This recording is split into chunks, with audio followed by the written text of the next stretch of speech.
Hey everybody, 2 videos, 2 days in a row. It's pretty impressive after this past few weeks. We are back with some more X4. We're going to go through some of the other features in the 3.3 beta. Currently on beta 2. Not sure how many betas there's going to be before it's publicly released, but you can always join the beta. It's generally pretty stable. There's always some risk though. So one of the things they added in this beta is a new map feature. So if we go to filter settings and then all the way over to other filters, there's this new background opacity. You can choose whether to make the background opaque or not. So if you look right now, you can kind of see that the room I'm in, you can still see through the background. This will simply black out the entire background.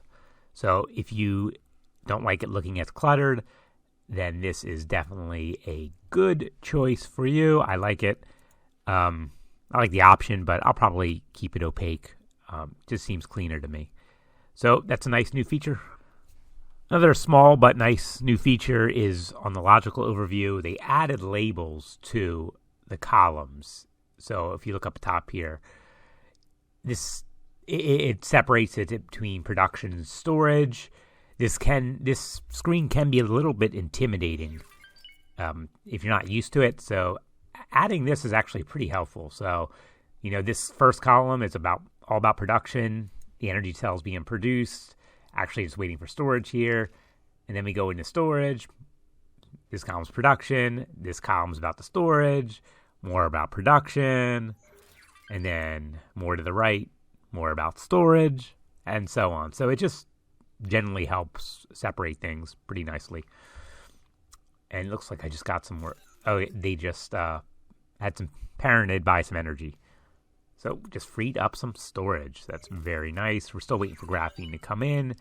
But another nice new quality of life feature. A lot of those in this patch.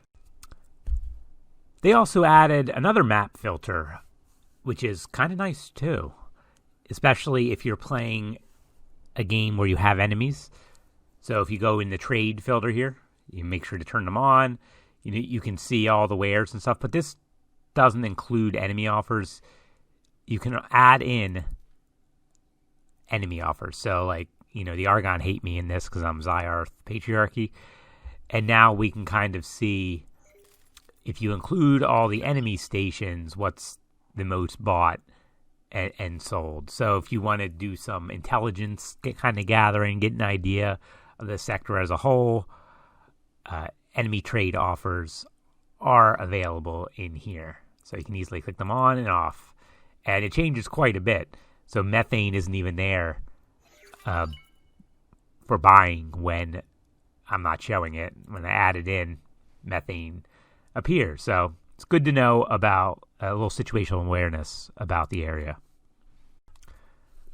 Back on the station screen in the logical overview, this is another nice feature which would help me early when I was playing the game. It used to just show the drones here, and you can assign them about how many you wanted and things like that, which is nice and all. Assign most of those, but it wouldn't tell you why it wasn't filling up or things like that. So they added over here the resources needed to make the drones, because you can't just go buy drones. You buy the core components, and it assembles the drones on your station. And there was very little information on how that worked. But now you can see that I have drone components. I have plenty of energy cells. I never realized energy cells were involved in making drones, so that's good to know. But I have no smart chips. So until I get some smart chips, I'm not going to be able to make any drones. So this is another new, great informative feature that they added in 3.3. I like it a lot. I had to go get some smart chips, and it just makes it much more intuitive and no more questioning why your drones are not building. Another setting, we have an interesting setting feature in here we can take a look at. So in settings, under graphics settings, you can now change your graphics card. So this may not be a problem for most people, but some people have multiple graphics cards. They may have an Intel graphics card and an NVIDIA on their system, and some games do not give a good way to control which card that the game uses. I had this problem with, I think it was Void Destroyer, where it was using an Intel on my laptop. It was using the Intel card, and I actually had to go to find some separate program. It uses the Ogre 3D engine. Use that external program to change the default graphics card to my NVIDIA on the laptop, because the performance was awful on the Intel. So this just allows a better way for more control. I only have the 2060 on here, so I can't change it. But this may be very helpful for people on laptops who, if it's not choosing the right card. So another great feature for people. This patch is full of all sorts of interesting stuff. Small little UI feature here. When you buy ships, it now shows the little ship icon that goes along with it. So if you want to understand based off of the ship icons, this matches it up very well. I'm assuming that's what the patch note is for: added ship code to ship entry and shopping list section of ship configuration menu. I think that's what this one means. Let's add the shopping list. Change it here. I'm not 100% sure, but I know that having these icons here is new. And that's pretty nice, because some longtime players may identify the icon more than the names frigate, corvette, miner, and transporter. The icon is pretty self-explanatory about what it is once you recognize them. Another nice new feature they added to the logical overview is the ability to pause production on certain lines. So if you go, like Refined is currently producing, we have the icon here. There's a pause production button. Oh, now it's paused. So if you want the materials to go in a different line, you can just pause the production. We're going to go ahead and resume. Or if you don't have materials, obviously it's not running. The resume productions button is there, but it doesn't do anything because we don't have the methane yet. But the pause production adds even more fine-grained control to your station. So if materials are getting tight and you want to prioritize something, you can pause the other lines. There was really no good way to do that before, except to stop buying them or selling the resource. So that's a very nice new feature.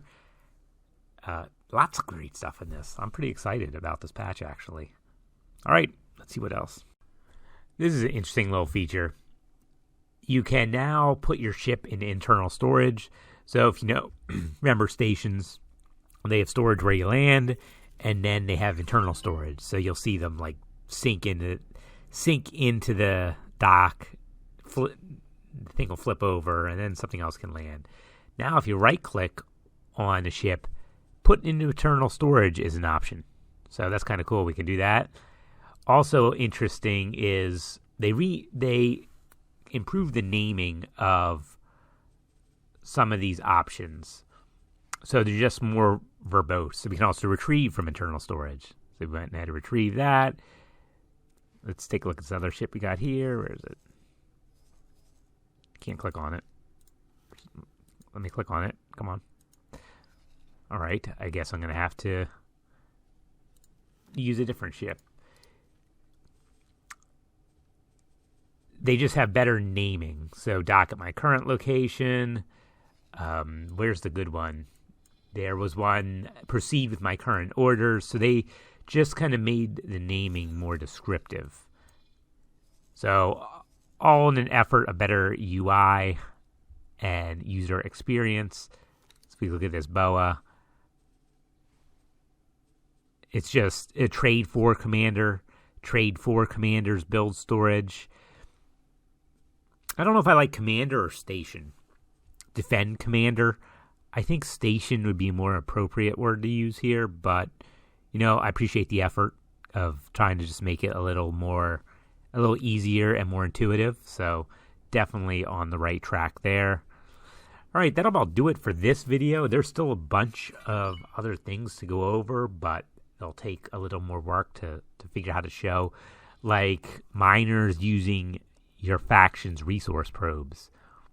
That's going to take some testing out to see if they really do try to mine around the best available, the most dense resources. So we'll see what happens. All right, that covers this video. Thanks for watching. Hope you have a great day.